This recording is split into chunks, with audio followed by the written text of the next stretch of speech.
And this is the Dr. Digital podcast. I'm going to ask a serious question, a serious topic for you today, and I hope you enjoy it as much as I do. Why do most hiring problems are actually leadership problems? This is not a usual, typical way of thinking about things, but that's why I wanted my guest today.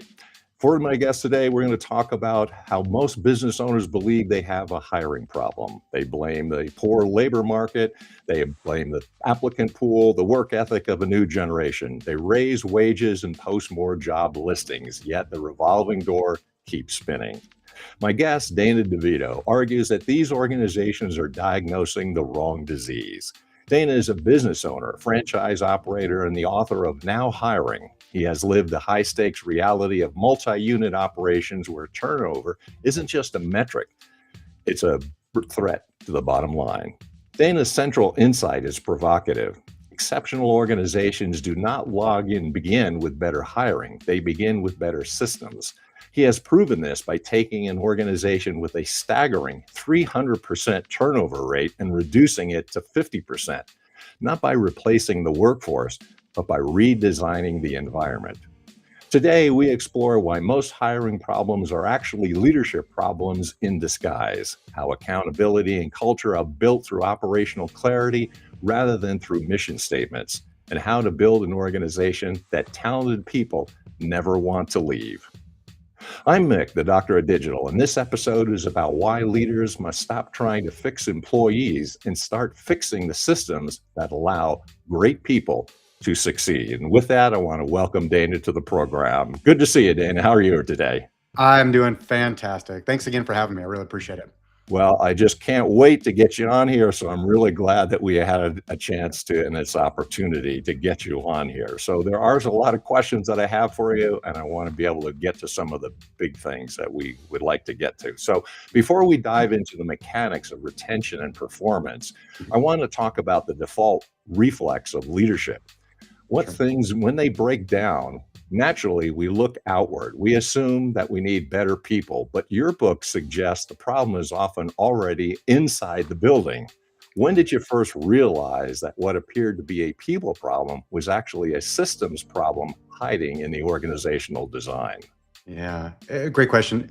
Being in food service, it's a very transactional and transient industry where we expect to have a rotating door of people coming through. So extreme amount of pain and suffering for myself and my family because I just assumed that was the norm and that was something I was going to have to be living with.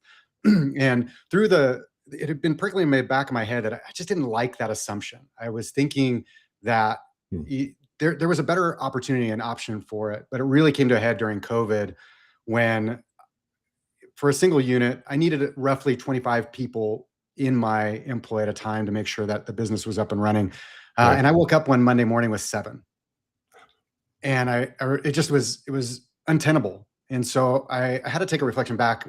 I thought I was bringing in the best people I could, that I was given the best opportunity and that we were doing the best to accomplish the task at hand. And I realized that I wasn't. I had to look in a mirror and just realize that I wasn't fulfilling the responsibility I had towards my staff to make it functional and long serving. So I know it's a kind of a loose and general statement on it, but that was really where I had to get clarity with myself before looking at my systems and what did I need to change. Interesting. So a little bit of a transition. Then what first drew you from the front lines of operations into the deeper study of leadership systems? Yeah. Owning a franchise, you purchase this idea of systems being existing already. So you take the overarching business, that the structure is already there and that your job is to go and run it. And so being shoulder to shoulder with my team for well over a decade, I had the opportunity for another company in the local area to invite me into their organization to help them out. And so I started to be able to reflect outside of the business as I was helping another organization with their growth and development, their expansion and ultimate sale.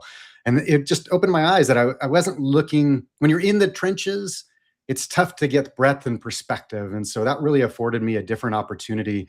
Maybe not everybody gets, but it was a real blessing for me to look at my client's business and then in turn my own with a greater 10,000 foot view than I had historically. Interesting. So how about a lived experience then? You've operated businesses yourself, not just consulted. How did that in the trenches really shape your view of accountability compared to the theoretical HR approach?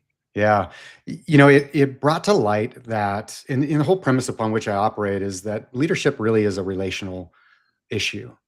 There's systems and there's structures to do it, but we get distracted by the task at hand and we forget about the heart of the person that we're working with. And Hmm. so, being in the trenches and that idea of accountability, I mean, there's some key components that really need to be identified that I think we skip over. First of all, you've got to lay out really clear expectations, assign timelines and very specific guidelines, and then do a very specific follow up in this rhythm of engagement. Because at the end of the day, you want to make sure that you give the person that you've assigned a task to the best opportunity to be successful. Hmm. But without having a deep and understanding relationship, you may not know where those potential pitfalls are or what opportunities or solutions that you can provide for that individual. It just becomes a very transactional based engagement. Mm. And I lean back to this idea of leadership is really about having relational leadership. It's not just a transaction at hand. Hmm. So maybe there's an epiphany at some point. So I'm wondering, Mm. was there a specific moment where you realized that performance problems were not as simple as just a bad employee? Yeah, a specific story for sure. I had hired a woman to work for me, and she ended up working for me for a decade as a restaurant manager and did a great job. I promoted her to become a district manager, and so she was running 3 of my locations, Mhm. and she did not do that well. Mm. She understood the operations. She'd hired people. She'd managed people. She'd done all the tasks, but got distracted by the task and forgot that there was a relational aspect that was necessary. So she would assign it, walk away to the next location, and circle back around. So it got this exercise in spinning the plates. Hmm. And I realized that the performance of my restaurants was deteriorating. We were losing sales. Our turnover was increasing, and I just dug in a little bit more. And the resounding problem was the woman that I had hired as the district Hmm. manager. She was the commonality between it, and it was hard pill to swallow because I had had a long-standing professional relationship with her. I wanted her very best and success, and realizing that I couldn't continue to have her in that role unless I wanted to see her fail and then in turn me fail. And so we had to make a hard call and move her out of that position. Mm. Well, you didn't do what I call the default reflex, and that is, why do you think it's so much easier for leaders to blame the labor market than it is to examine their own internal frameworks or even their own issues, maybe? Yeah, we think. Well, I know I'll speak to myself and maybe in some context of what I've seen with others, but it takes a lot of the onus of responsibility off of our shoulders when we can cast blame outside, and it seems easier for Mm. us to scooch it aside and bring in somebody new because they've got a pre-existing skill set that maybe will solve our problems. But at the end of the day, it's still relationship that drives the heart of it. We've got to know what type of relationship we have to have, and then how do we grow and nurture them in that role. And it frankly it takes effort and energy, and it's really difficult to quantify and qualify at the end of the day to where I feel like I've accomplished something. Mm. Pouring into people is hard, and the results can be a long-term destination. It doesn't happen overnight. You've got to repeat yourself. You've got to go back to the same table and talk about the same topics over and over again as you're instilling new behaviors and practices. And I think that concern of the work associated with it uh, overwhelms people, and because there's not a real structured system in which to do that, Mhm. which is another reason why I developed what I call the 3P filter, which is how do we identify the people in our organization and inform ourselves on what type of relationship we have? Because we do one of two things. We we find our all stars and we check in with them and say, what a great, how are you doing? Or we look at our challenges and we go, well, I got to go fix this, and I'm going to spend most of my time there because they're the problem. I'm either going to do their work, or I'm going to solve it. And so it doesn't do honor to either of those. And so what I really like to do is give a better, uh, simpler, maybe not easier, but a simpler framework to better understand your team so that you can have better, more informed relationships and development plans for them. Mm. There is something I call the hidden costs beyond the recruiting fees, which we know there's Mm. recruiting training, it's are extensive. What's the true cultural and operational cost of normalizing high turnover? Oh, yeah. Uh, I think you lose the integrity and the excellence in just about every system that you have when you ignore the cost of turnover. There's lack of continuity. Uh, Services and offerings become erratic at best. Customer engagement is damaged, and just the trust that you're hoping to build in a community. I mean, Nick, we live in a relatively small community where you see the same faces. You can't go to the store without Mhm. seeing somebody that you know, and so reputation matters. And I would argue that reputation matters at every scale, but that you lose it, and trying to dig that back or gain that back is really difficult, and I think uh, sometimes very consequential. Mm. Well, here's the litmus test, I'm gonna call this. So, how can a leader distinguish between a genuinely poor hire and a system that's given in the way that even a great hire will fail? Oh, that's a deep question.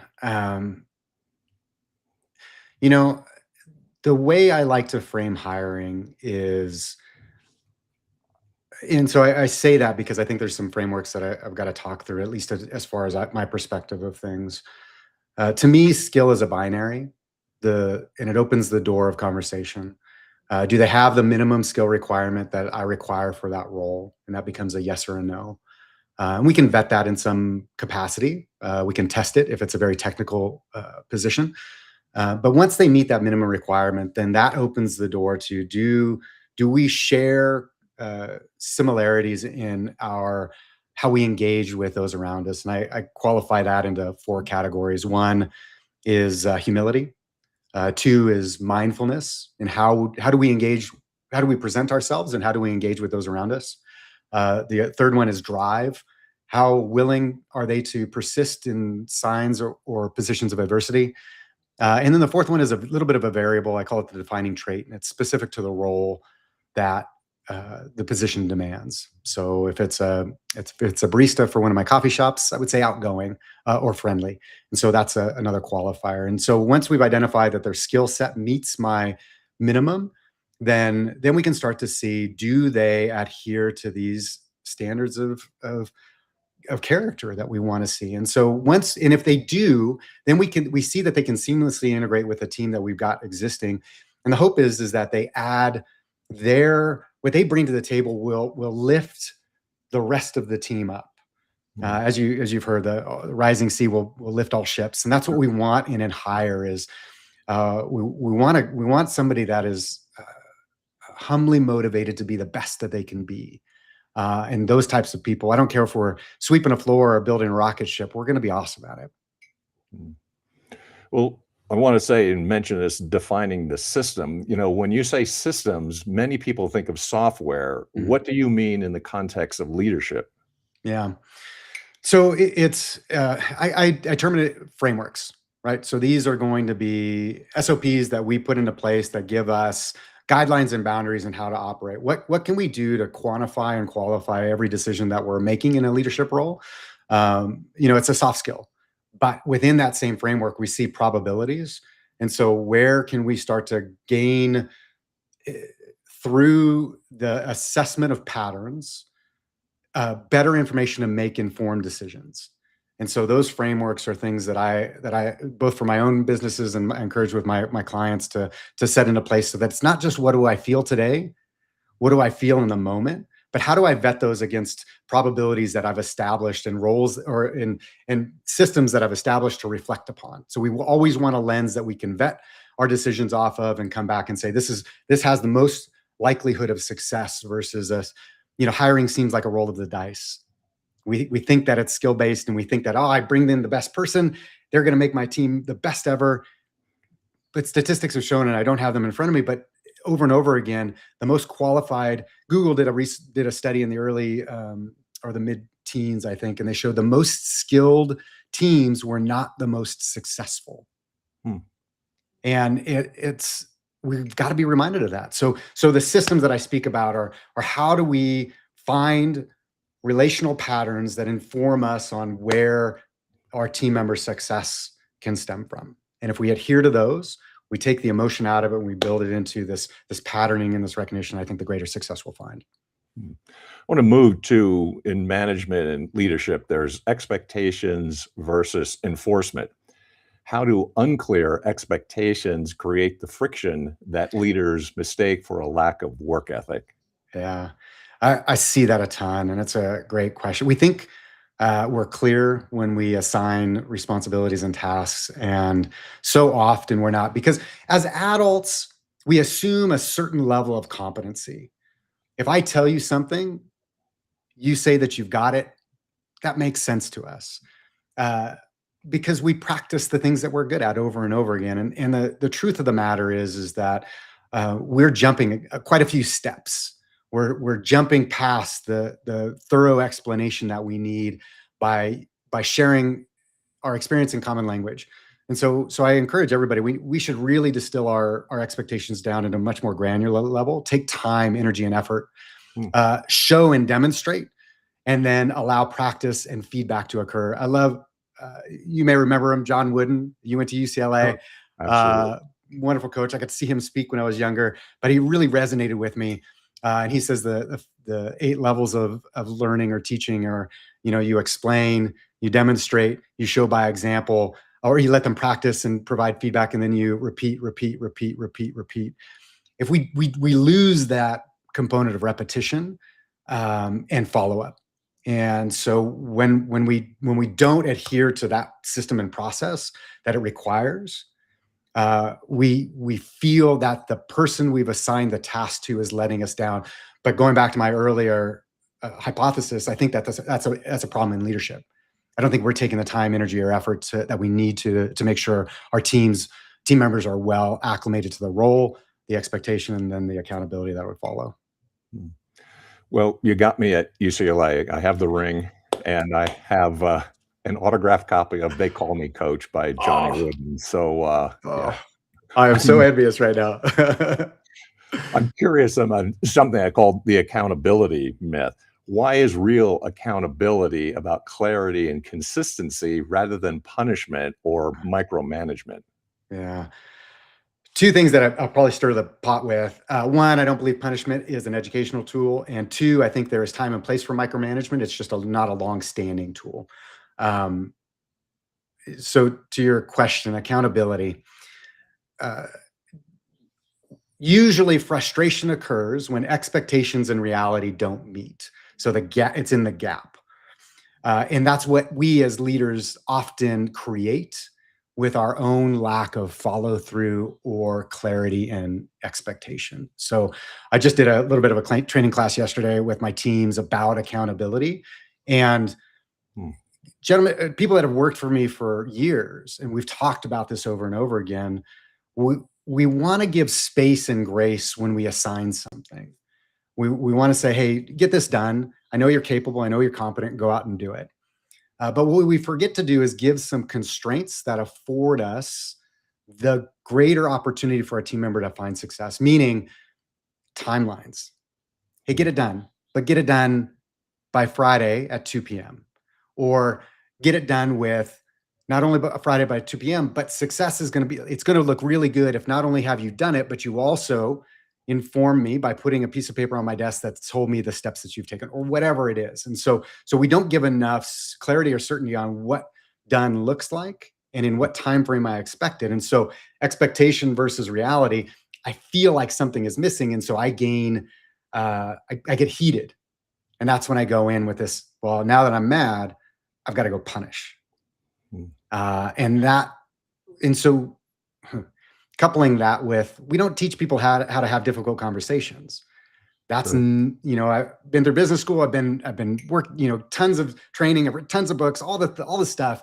And we often dance around the skill of having a difficult conversation because we don't get to practice it much. And so we fear it, we're uncomfortable with it. And so I wait until I'm angry because I haven't set the table well. Now I'm mad. I don't know how to do it. And then I take it out and I make it punishment.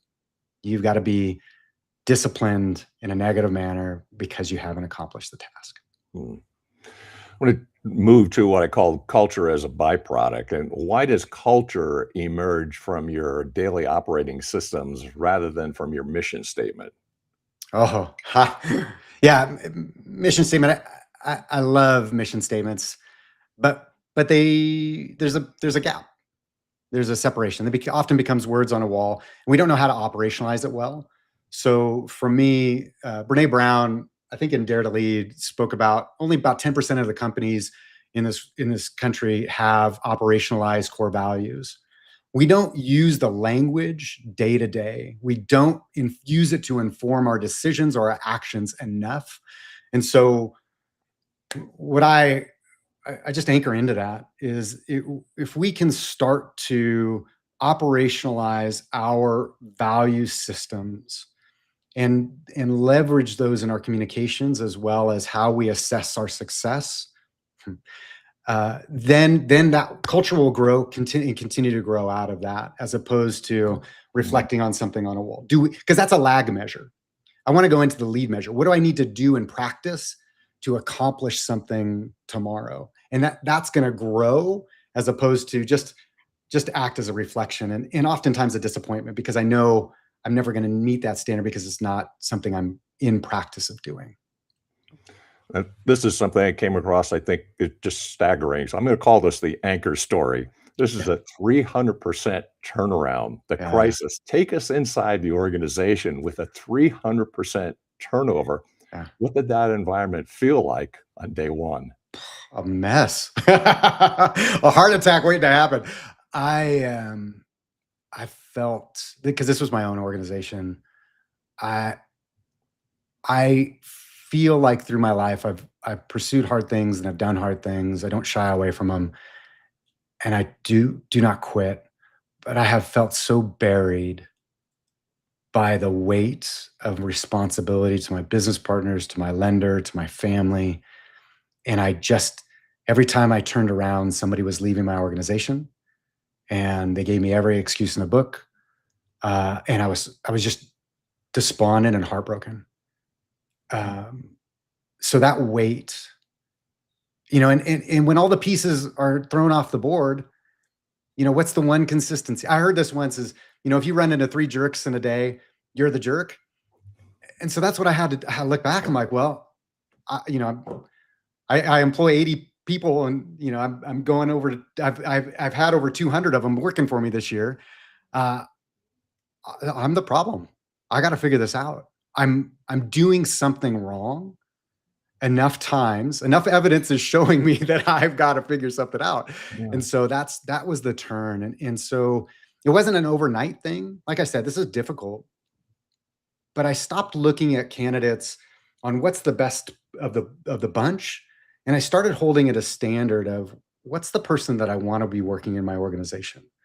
What character qualities do I value and do I see in others that can be sustainable? And then how do I keep in relationship with that person to where they don't feel marginalized, they don't feel lost, they don't feel dismissed, or they don't feel like I'm taking advantage of them or leaning too heavily on them, or all the negative things that a leader can do in an organization. And I had to change my practices. I had to be more committed to them as my team than I was to my tasks of Mm. serving a cup of coffee or selling a hamburger or anything along those lines. The people are the most important thing in my business, not the service or the good that I provide.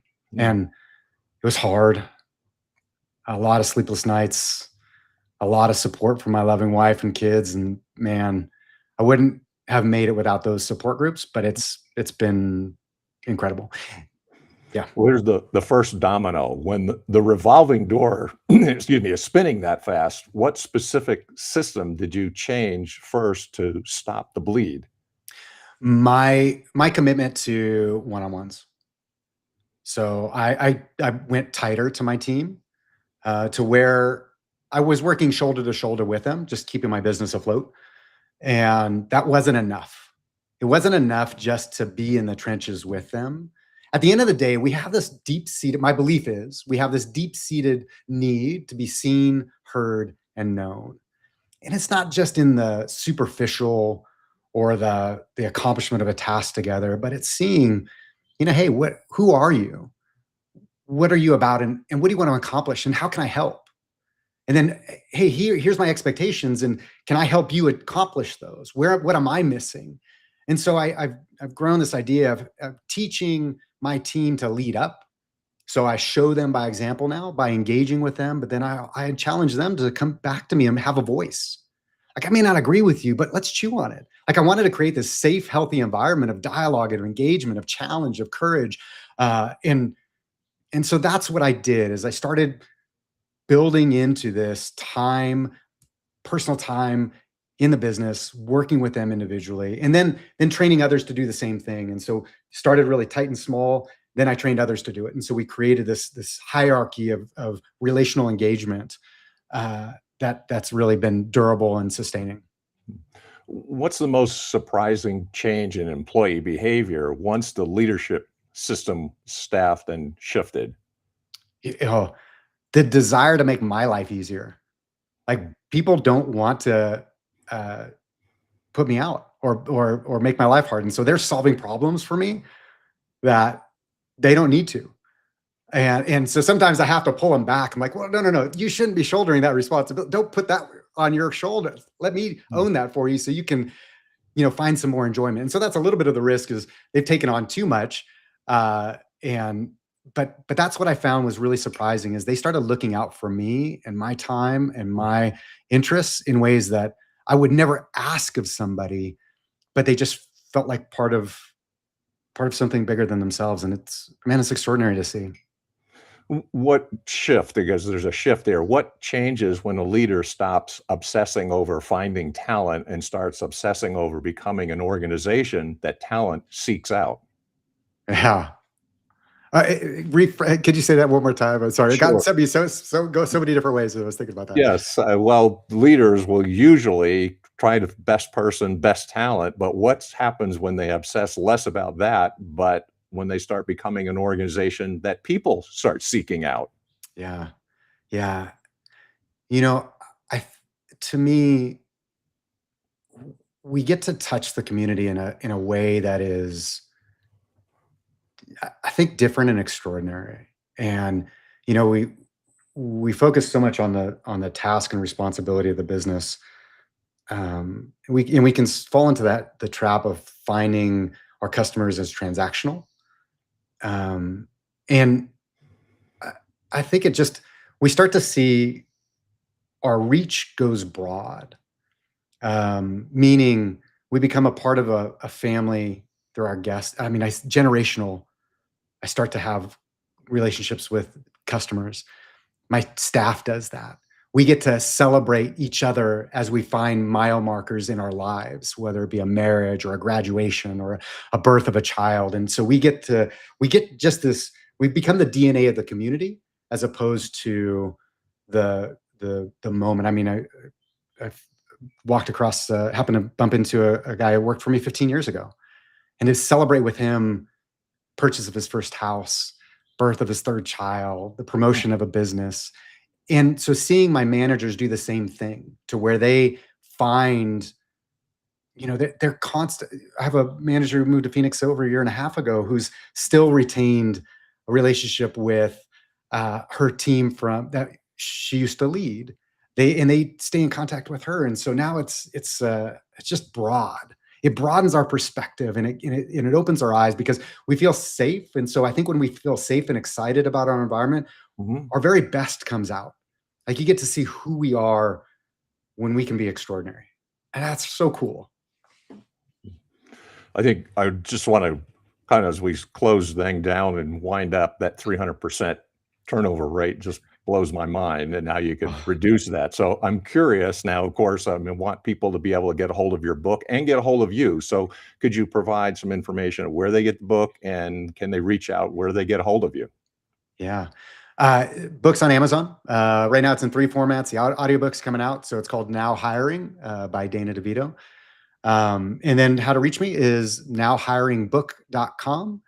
And I'm great on LinkedIn as well. So Dana-DeVito on LinkedIn. And yeah, love to talk with anybody. Awesome.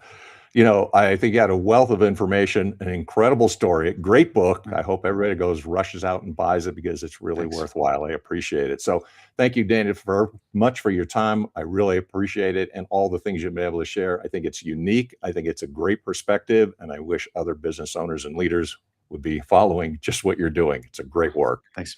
It's been an honor. Thank you. You bet. Take care. You know, if you like what you're hearing, and certainly hope that you do, make sure that you subscribe, like, and positively review the Doctor of Digital podcast because we got a lot of great episodes coming and want to keep them coming. I also want to thank the supporters of the program, that is both the publishers of Burning America and also On Track Ian Hunters. Until the next time, this is the Doctor of Digital signing off. Until next time.